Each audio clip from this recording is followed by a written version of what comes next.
जय माता दी। कैसे हैं आप सब दोस्तों। नवरात्र में देवी की उपासना सभी लोग कर रहे हैं हर मनोवांछित फल की प्राप्ति के लिए, और ये सत्य भी है कि माँ की आराधना से आपको सभी खुशियाँ प्राप्त जरूर होती है।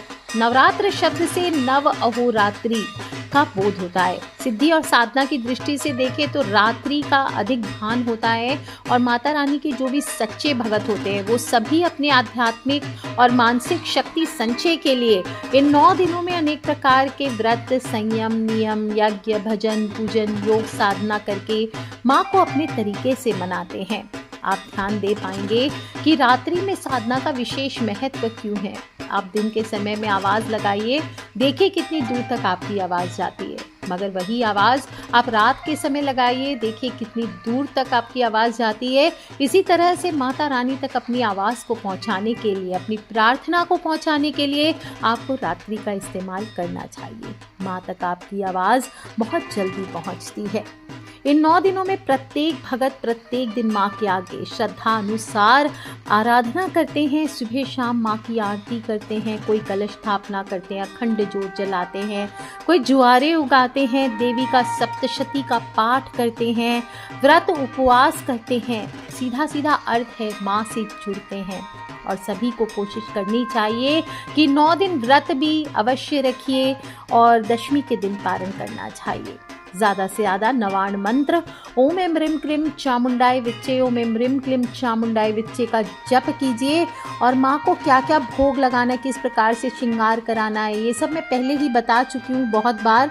और ध्यान रखना है माँ को आंकड़े का पुष्प, मदार का पुष्प, बहुत सारे प्रश्न थे माँ को क्या आंकड़े का पुष्प, क्योंकि भोलेनाथ को चढ़ाया जाता है तो कुछ लोग आंकड़े का पुष्प माता रानी को भी चढ़ाते हैं, तो नहीं चढ़ाना है आपको।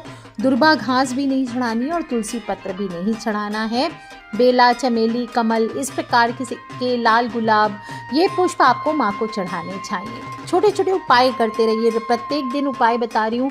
जो मेरे उपाय होते हैं मैं रात्रि के उपाय बताती हूँ, शाम तक आपको बताती हूँ, ताकि रात्रि में आप शांति से बैठ के इन उपायों को करें। दिन भर की खींचतान में छोटे छोटे उपाय होते हैं, दिमाग में बहुत कुछ चलता रहता है, ये नहीं करना है। रात्रि में शांति से बैठ के माँ के नाम का हवन कीजिए, थोड़ी सी माँ का श्रृंगार कीजिए, माँ के एक मंत्र का ही जप कीजिए। यही आपको सच्चे रूप से माँ के करीब लेकर के आता है। आपको क्या क्या करना चाहिए। सबसे पहली चीज़ तो ध्यान रखें, अगर आपने माँ की स्थापना की हो या नहीं की हो, घर को आपको प्रत्येक दिन साफ अवश्य करना चाहिए। घर को गंदा ना रखें भूल से भी, और अगर स्थापना है तो विशेष रूप से घर को गंदा ना रखें। घर में जूठे बर्तन गलती से भी ना पड़े रहें, पहले ही धो लीजिए। गंदे कपड़े ना पड़े रहें, पहले ही सुखा दीजिए धो करके। और साफ सफाई, कबाड़, जाले, ये सभी चीज़ें हटा कर रखिए। गंदे घर में माँ की स्थापना गलती से भी ना करें। और स्थापना अगर नहीं भी है तो कोशिश करें, माँ तो विराजेंगी। जब आप माँ से बातें करेंगे, रोज माँ से कनेक्ट करेंगे तो माँ तो आएंगी आपके घर। तो कम से कम घर को गंदा ना रखें। कोशिश करें कि खुद भी स्वयं को भी स्वच्छ रखें, साफ सुथरा रखें, और घर को भी साफ सुथरा रखने की कोशिश करें। रोज पूरे घर में नमक के पानी का पोंछा लगाइए। पानी में क्या क्या डालना है मैंने बताया, 3 चीज़ें आपको डालनी है। पानी में गौमूत्र है तो गौमूत्र भी मिला सकते हैं, 1 चम्मच नमक मिलाइए, और थोड़ी सी फिटकरी का पाउडर आप पीस करके, या फिर कपूर ले लीजिए, कपूर को पीस करके आप फिर पानी में डाल लीजिए, पोछे के पानी में। इस पानी के साथ आपको फिनाइल वाटर यूज़ नहीं करना है। हो सके तो आप सुबह शाम दोनों समय नवरात्र में पोंछा लगाइए। दोनों समय नहीं भी हो सकता तो कम से कम एक समय आप घर में पोंछा अवश्य लगाइए। ये जो मिक्सचर बताया मैंने 3 चीज़ों का, गौमूत्र, कपूर या फिटकरी और थोड़ा सा नमक, ये तीनों चीज़ मिला करके आपको पोंछा लगाना है पूरे घर में। कोई भी प्रकार की टूटी फूटी झाड़ू आदि है अभी तक आपने रख रखा है तो उसको तुरंत निकाल के बाहर कीजिए। ऐसे भी शनिवारी काल रात्रि का दिन होता है शनिवार, और शनिवार को ही सप्तमी तिथि आई है, अपने आप में बहुत बहुत चमत्कारी है। तो माँ कालरात्रि का नाम लेकर के आज के दिन जितना पुराना टूटा फूटा कबाड़ है, अगर आपने अभी तक घर साफ नहीं किया है तो घर साफ कर लीजिए, पुराने कबाड़ को हटा दीजिए, जाले हैं तो जाले साफ कर लीजिए। किसी भी प्रकार की पुरानी आपने फिटकरी आदि बांध रखी है घर में, कोई भी तंत्र मंत्र की चीज़ें जो बहुत पुरानी आपको पता भी नहीं, वो सभी चीज़ें, आज का दिन बहुत बहुत विशेष है, कालरात्रि का दिन है, आपको हटा देना है घर के बाहर। स्पेशली रूप से आपको पुरानी झाड़ू को, टूटी फूटी झाड़ू को बाहर फेंक देनी है। किसी भी प्रकार की नकारात्मकता को घर के अंदर नहीं रखना है, बाहर फेंक देना है। साथ ही ये नकारात्मक रिश्ते जो हैं आपके जीवन में, उन रिश्तों में जो नकारात्मकता रखी उसको भी बाहर कर दीजिए आप। दोस्तों, नवरात्र का वैसे तो प्रत्येक दिन शुभ माना गया, लेकिन जब सप्तमी, अष्टमी और नवमी ये 3 दिन होते हैं, बहुत बहुत खास होते हैं माँ को मनाने के लिए। इस समय आपको अपने मुख्य द्वार को भी गंदा नहीं रखना है। मुख्य द्वार की अच्छे से साफ सफाई करके बंदरवार वगैरह लगा लीजिए, अच्छे तोरण लगा लीजिए। पुराने घिसे पिटे हुए स्वस्तिक चिन्ह बने हुए हैं तो पहले उनके ऊपर या तो उसको पेंट कर लीजिए या फिर थोड़ा चूना लगा दीजिए वहाँ पे, या फिर आप वॉलपेपर लगा सकते हैं थोड़ा कट करके, और उसके ऊपर फिर फ्रेश आप चिन्ह बनाइए, जो भी शुभ चिन्ह हैं, चाहे स्वस्तिक है, ओम है, जो भी आपके धर्म के चिन्ह हैं आप वो बना सकते हैं। गंदी दीवार पर शुभ चिन्ह ना बनाएं, और पहले थोड़ा सा गौमूत्र या गंगा जल का उस जगह पर स्थान पर छिड़काव कर लीजिए, गेट पे छिड़काव कर लीजिए। पुराने तोरण आदि, गंदे तोरण आदि लटक रहे हैं तो उसको हटा करके फ्रेश लगाइए। आप चाहे तो फ्रेश आम के पत्ते, अशोक के पत्ते, पीपल के पत्ते, इनके भी तोरण लगा सकते हैं। नीम की झाड़ भी आज के दिन अपने द्वार पे लगा सकते हैं। और आपको सबसे विशेष काम क्या करना है, फिटकरी बांधनी है। एक काला कपड़ा ले लीजिए, सालों से बताती हुई आई हूँ और पता नहीं जाने कितनों के घर को स्वर्ग बना दिया, कितनों के घर की नकारात्मक ऊर्जाएं इस उपाय से दूर हुई है। मेरे स्वयं के जीवन में भी मैंने इसको कई बार अपनाया और बहुत बहुत मेरे जीवन में भी पॉजिटिविटी कई बार आई है, और इसीलिए इतने पूर्ण विश्वास के साथ आप सभी को सालों से बताती आई हूँ। ये उपाय, फिटकरी का उपाय अवश्य कीजिए। फिटकरी को अपने घर के मुख्य द्वार पर अवश्य बांध करके रखिए, या आपके घर में प्रवेश होने वाली सभी प्रकार की नकारात्मक ऊर्जाओं से आपके घर को बचा कर रखता है, आपके घर में पॉजिटिव एनर्जी का वास करता है, साथ ही साथ शनि दोषों से घर को दूर रखता है। क्या करना है, एक काला कपड़ा ले लीजिए, कुछ नहीं, 50 ग्राम फिटकरी, 5-7-10 रुपए की चीज़ है, वो ले आइए और फिर उसको घर के मुख्य द्वार पर दाहिनी साइड बांधना है। कैसे बांधेंगे दाहिनी साइड, घर के बाहर चले जाइए, घर की तरफ मुख करके खड़े हो जाइए, दाहिने हाथ के ऊपर फिटकरी को बांध दीजिए, ऐसे टांगिए कि सबको दिखाई दे, और फिर इस फिटकरी को कम से कम 1 महीना 40 दिन वहीं रहने देना चाहिए। और अभी तो दिवाली आ रही है, दिवाली पर सभी लोग, दिवाली की रात अमावस्या की रात है, उस दिन सभी लोग ये पुरानी फिटकरी को फेंक दीजिए और नई फिटकरी को इसी प्रकार आप सभी को बांध लेना है। जो लोग अमावस्या पर नहीं कर सकते वो किसी भी शनिवार के दिन भी इस उपाय को कर सकते हैं।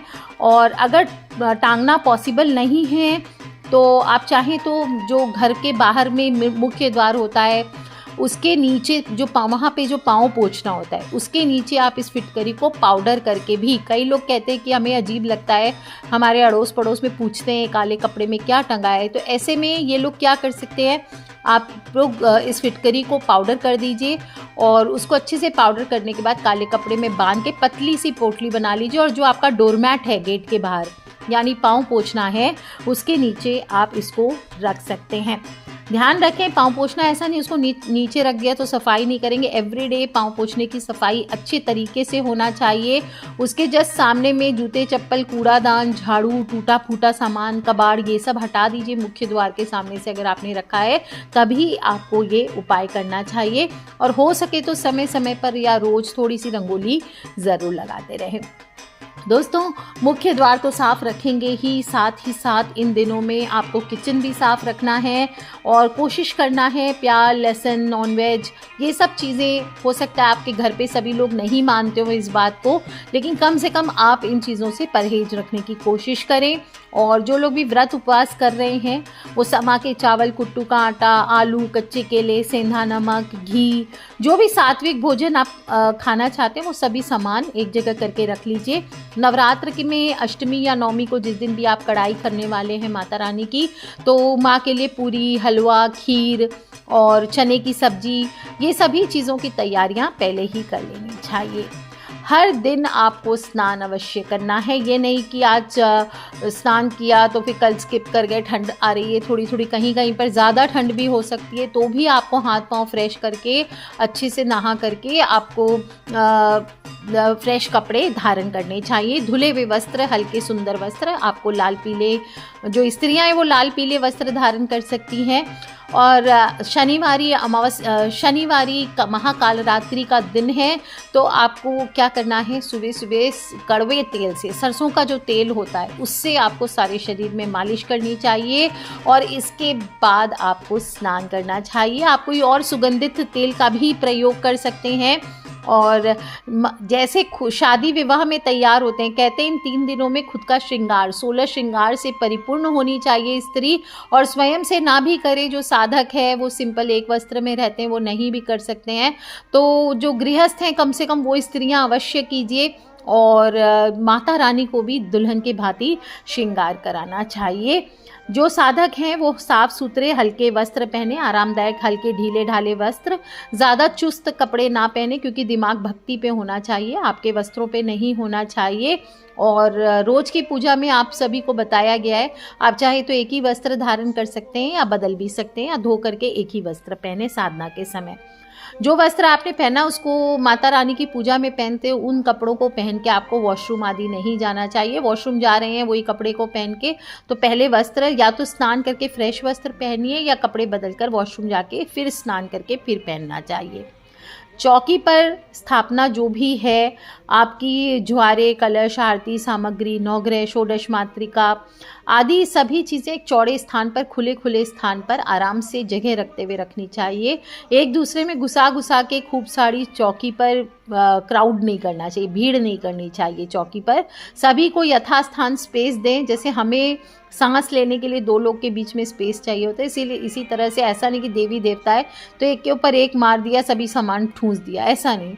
शांति मन से थोड़ा थोड़ा स्पेस रख के साफ सुथरे तरीके से चौकी की स्थापना करनी चाहिए।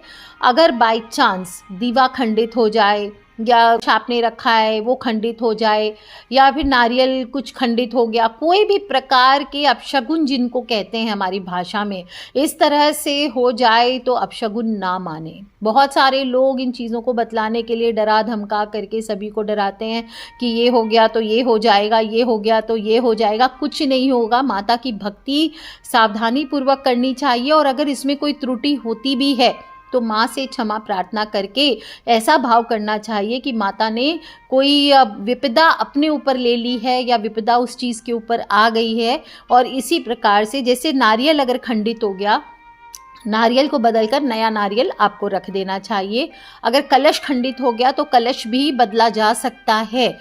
दीपक अगर खंडित हो गया या बुझ गया तो आप फिर से जला लीजिए बिना किसी प्रकार का वहम विचार किए। माता की मूर्ति आदि अगर खंडित हो गई है बाय चांस, तो आप उसको विसर्जित करके नई मूर्ति को स्थापना कर लीजिए, या सुपारी का भाव करके उसके स्थान पर सुपारी को रख लीजिए। इस प्रकार से कोई भी चीज़ें अगर खंडित हो जाती है उसे तुरंत हटा दीजिए, और बिना किसी वहम विचार के वापस से उसकी दोबारा स्थापना की जा सकती है। अगर जो लोग भी पाठ कर रहे हैं, पाठ 9 दिन के अगर आपने संकल्प लेकर के किए तो वो छूटने नहीं चाहिए। और अगर बाई चांस आपके घर में सूतक पातक हो गया, या कुछ हो गया, कोई गुजर गया, या कोई बच्चे ने जन्म ले लिया, ऐसी स्थिति में भी पाठ रुकता नहीं है। कोशिश करना चाहिए मानसिक पाठ कीजिए, या किसी पंडित द्वारा आपको वो नवरात्र में ही पूर्ण करा लेना चाहिए। दूसरी चीज़ है, आप कपड़ा जो भी चौकी पर लगाते हैं उसको हमेशा ध्यान से धागे से आपको बांधना चाहिए। कई लोग खुला छोड़ देते जिसकी वजह से अग्नि आदि लगने की हो जाती है। ऐसी गलती आपको नहीं करना चाहिए। जब भी दीपक जलाएंगे तो अगर आप अकेले पूजा कर रहे हैं तो आप एक दीपक घी का दाहिने हाथ पे लगा सकते हैं।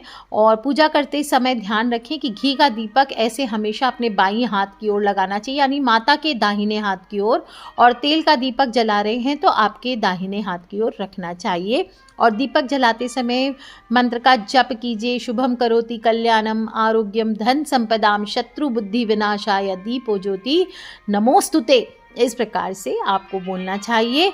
बहुत ही सुंदर मंत्र है। दीपक के बिना तो कोई भी पूजा पूर्ण नहीं मानी गई है। दीपक की बाती 1.25 हाथ की मैंने सिखाई है, जो स्थापना की वीडियो है, किस प्रकार से अखंड ज्योत की बाती लगाई जाती है। और जो लोग भी अखंड ज्योत नहीं रख रहे हैं वो सुबह शाम जब आरती करेंगे तो माता का दीपक जला लें। जो लोग भी साधना की चौकी पर है उनको अखंड दीपक रखने की आवश्यकता नहीं है। सिर्फ साधना के समय कोशिश करें कि जितनी देर आप साधना कर रहे हैं उतनी देर कम से कम दीपक में घी या तेल जो भी आप इस्तेमाल कर रहे हैं वो ज़रूर रहना चाहिए। घी के दीपक के लिए सफ़ेद रुई की बाती आती है, सफ़ेद रुई की बाती जला सकते हैं। और तेल के दीपक के लिए लाल धागे की बाती यानी कलावे की बाती सर्वश्रेष्ठ बताई गई है। जो भी बर्तन हो, कलश, दीपक, जल की घंटी, बजाने की घंटी, पूजा भोग के बर्तन, कोई भी चीज़ें खंडित नहीं होनी चाहिए। और ध्यान रखें अगर खंडित है तो मैंने पहले भी बताया उस चीज़ को आप हटा दीजिए। जो भी लक्ष्मी कारक चीज़ें आपने रखी हुई है, बहुत सारे लोग कंफ्यूज हैं कि लक्ष्मी कारक चीज़ों का क्या करना है। मैं पहले भी बता चुकी हूँ, जिनके पास भी हत्ता जोड़ी है, सियार सिंगी है, मृग की कस्तूरी है, इन सभी के सामने बैठ के ज़्यादा से ज़्यादा माता लक्ष्मी के जप कीजिए, स्फटिक की माला से, कमलगट्टे की माला से। और ये सिर्फ आपको नवरात्र में नहीं करने हैं, ये अभी आने वाली दिवाली के बाद भी जो 5 दिन हैं लाभ पंचमी तक के, तब तक आपको प्रत्येक दिन माता लक्ष्मी के जप करने चाहिए। माता कमला के जप कीजिए, दुर्गा माँ के जप कीजिए, और कोई भी सुंदर सी माला ले लीजिए। आप चाहे तो स्फटिक की माला ले सकते हैं, काले हकीक की माला ले सकते हैं, या कमलगट्टे की माला। सबसे विशेष इन 3 माला से माता लक्ष्मी के जप माने गए, बहुत चमत्कारी होते हैं। और कोशिश करें कि जो भी माला आपके पास हो वो सिद्ध करके आपने प्राप्त की हो, क्योंकि पहले से अगर सिद्ध माला से आप जप करेंगे तो वो अपने आप में बहुत चमत्कारी हो जाती है, आपको बहुत ज़बरदस्त फलों की प्राप्ति करती है, आपके मंत्र जल्दी सिद्ध होते हैं। और ऐसा नहीं है कि अगर सिद्ध माला नहीं है तो आप जप नहीं कर सकते, बिल्कुल कर सकते हैं, लेकिन पहले आपकी माला सिद्ध होगी, फिर वो मंत्र धीरे धीरे कार्य करना शुरू करते हैं। जो भी चीज़ें आपके पास है, हत्ता जोड़ी, सियार सिंगी, दक्षिणावर्ती शंख, मृग कस्तूरी, सभी को साफ सुथरा करके रखिए। पीली लक्ष्मी कौड़ियाँ हो, गोमती चक्र हो, पुराने कपड़े हैं तो इन सबको चेंज करिए। भगवान आदि के जो भी पुराने वस्त्र वगैरह ये सब बदल करके एक पोटली बना लीजिए और इन सबको जल में, बहते जल में विसर्जित कर देना चाहिए, या किसी पीपल के नीचे आप रख सकते हैं। और अगर ये सब चीज़ें नहीं भी आपके पास और दुर्भाग्य पीछा नहीं छोड़ रहा है तो कोई भी लक्ष्मी कारक चीज़ें, सिद्ध की हुई तांत्रिक चीज़ें अपने घर में अपने पॉकेट के अनुसार अवश्य ला करके रखिए। धीरे धीरे ये आपके जीवन में कैटलिस्ट का काम करती है, आपकी लाइफ को एक्सेलरेट करती है जैसे। और आपके जीवन में वो कहते हैं ना, दवाइयों का रिएक्शन होता है, तो इसी तरह से ये चीज़ें आपके जीवन में, अगर पानी बिल्कुल खड़ा हो गया है और उसमें थोड़ा सा सोडा डाल दीजिए, इनो डाल दीजिए, पानी में बुलबुले उठने लगेंगे। इसी प्रकार से कैटलिस्ट का काम करेगी। आपके जीवन में जो पानी ठहर गया है, कुछ नहीं हो रहा है, चारों तरफ से अटक गए हैं, ये चीज़ें, इन चीज़ों पे आप जप करके देखिए सच्चे दिल से।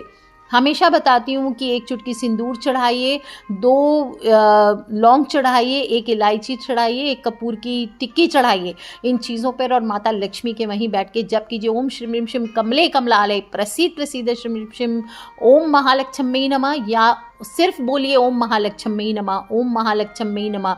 ये भी नहीं बोल सकते तो श्रीम का जाप कीजिए, ये भी नहीं बोल सकते तो जय लक्ष्मी माता, जय लक्ष्मी माता, ये बोल करके आपको जाप करने चाहिए। और अगर आपके कोई भी माला वगैरह भी खंडित हो गई है तो फेंकने की आवश्यकता नहीं होती सिद्ध माला को, उसका धागा बदल लेना चाहिए। बाकी कोई भी चीज़ें खंडित हो तो उसको आप लालच ना करें, तुरंत घर से हटा देना चाहिए। जहाँ पर देवी देवता की फ़ोटो रखेंगे, अक्सर मैंने देखा है लोग पितरों की फ़ोटो भी वहीं पे, अपने घर के पितर की या साईं बाबा आदि की फ़ोटो भगवान के साथ रख लेते हैं। ऐसी गलतियाँ बिल्कुल ना करें। उनको आप हमेशा स्थान दीजिए, अलग चौकी पर दीजिए, दक्षिण दिशा में उनको स्थान देना चाहिए। हर किसी के लिए माता पिता भगवान के समान होते हैं, लेकिन पितृ की दिशा का ध्यान रख करके आप चाहते हैं वो आपके लिए काम करें या आप उनकी पूजा करना चाहते हैं, तो उचित यथा शक्ति और यथा उनके जो पूजन का नियम है उसके अनुसार ही आपको करना चाहिए। कुछ लोग सुबह सुबह पूजन कर लेते हैं, लेकिन शाम को रीता छोड़ देते हैं, संध्या पूजन नहीं करते हैं। ऐसी बिल्कुल गलती भी आपको नहीं करना चाहिए। कुछ करें ना करें, आपके पास दिया जलाने के लिए भी नहीं है, जल से माँ की आरती कीजिए और धूप अवश्य दीजिए। गूगल, लोबान, गोबर के कंडे, कपूर, यह आपको जलाना चाहिए। व्रत करें ना करें, सात्विक भोजन अवश्य करें। जो गर्भवती महिलाएं हैं, कमज़ोर महिलाएं हैं, बीमार हो गई हैं, आप नहीं सक रहे हैं, किसी भी प्रकार का आप फलाहार कर सकती हैं। फलाहार नहीं हो तो आप सात्विक आहार कर सकते हैं। बस प्याज, लहसुन, मांस, मदिरा, आपको ये भान रखना चाहिए। एक समय भोजन और एक समय फलाहार का नियम आता है। अगर आप नहीं कर सकते इस भांति, तो आप दोनों समय भी सात्विक भोजन लेकर के माँ की पाठ पूजा कर सकते हैं। दिन भर नारियल पानी, जूस आदि लेते रहिए। एक बात का ध्यान रखना है, सोना निषेध बताया गया, लेकिन अगर आपकी तबीयत खराब है तो 20 मिनट 25 मिनट आराम अवश्य करना चाहिए। घोड़े बेच करके सोने ना चले जाएं।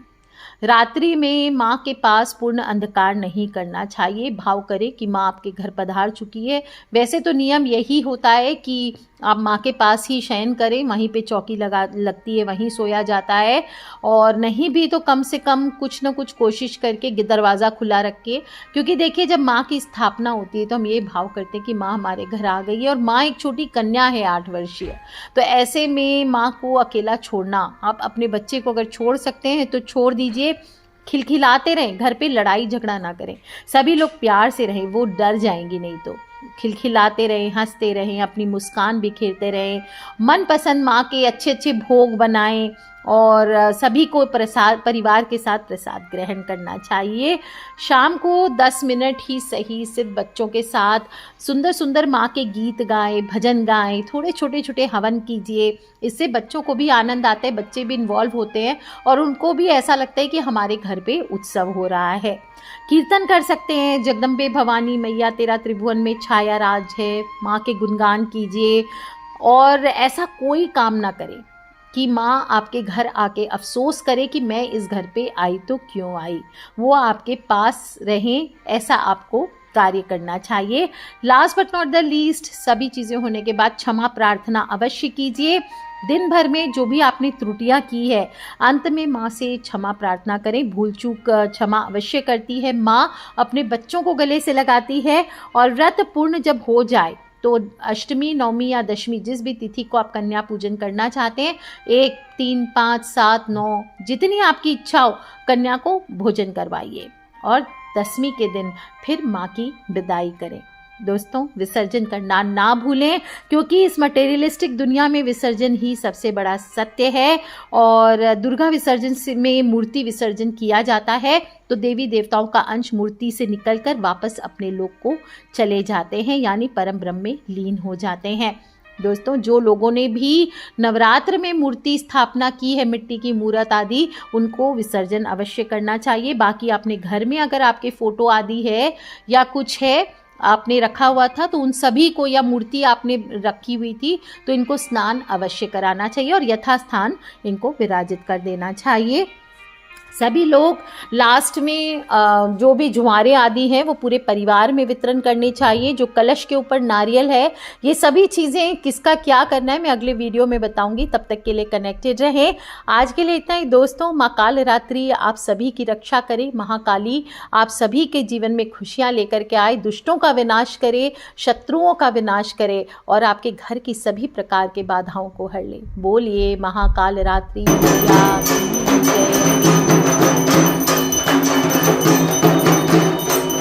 जयकारा।